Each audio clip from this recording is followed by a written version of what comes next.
ඉතින් වෙනද වගේම අදත් මම ඔයාලව චූටි බෝනික්ගේ රෙසිපි අපේ YouTube channel එකට ආදරයෙන් පිළිගන්නවා.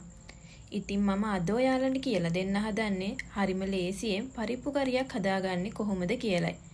එහෙනම් අපි මුලින්ම බලමු පරිප්පු කරිය හදාගන්න අපිට අවශ්‍ය කරන දේවල් මොනවද කියලා.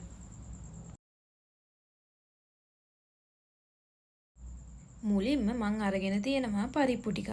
මම මේ පරිප්පු ටික හොඳට සෝදලා විනාඩි 5ක් විතර පෙගෙන්න තියලා තමයි අරගෙන තියෙන්නේ.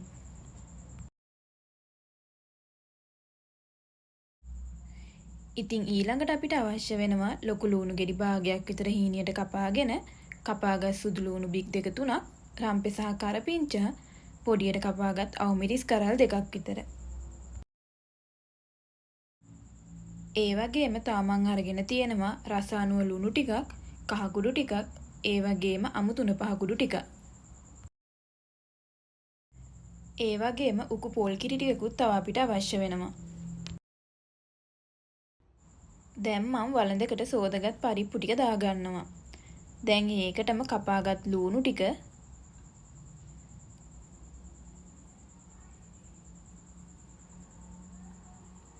කපාගත් සුදු ලුණු ටික,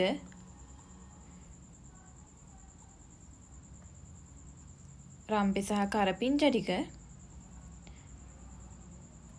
ඒ වගේම කපාගත් අවුමිරිස් ටිකත් එකතු කරගන්නවා.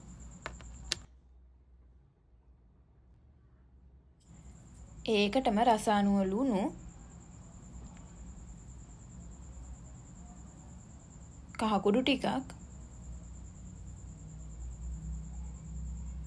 ඒ වගේම අමු තුන පහ කුඩු ටිකත් එකතු කරනවා.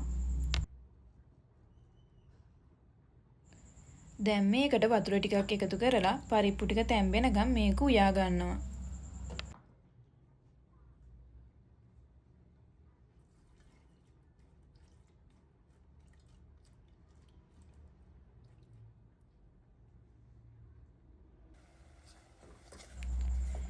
ඔන්න දැන් පරිප්පු ටික තැම්බිලා තියෙන්නේ.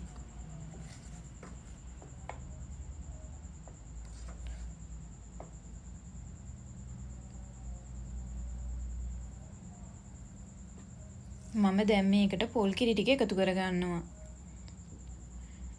පොල් කිරි ටිකත් එකතු කරලා තවත් විනාඩි 5ක් විතර මේක උයා ගන්නවා.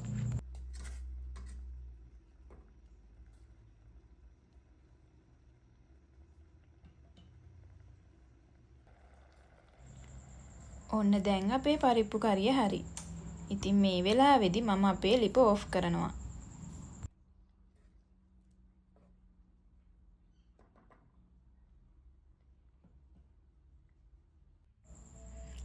ඔන්න මේ තියෙන්නේ අපි හරිම ලේසියෙන් ඒ වගේම ඉක්මනින් හදාගත්ත අපේ පරිප්පු කරිය. ඉතින් ඔයාලත් මේ විදිහට පරිප්පු කරියක් හදලා රස කොහොමද කියලා අපිට කියන්න. ඔයාලා මේ වීඩියෝ එකට කැමති නම් වීඩියෝ එකට ලයික් කරන්න, කමෙන්ට් කරන්න, ඒ වගේම මේ වීඩියෝ එක ෂෙයා කරන්නත් අමතක කරන්න එපා. එහෙනම් මේ වගේ තවත් කෑමක රෙසිපියක් අරගෙන මම ආයෙත් එන්නම්. ඔයාලට සුබ දවසක්.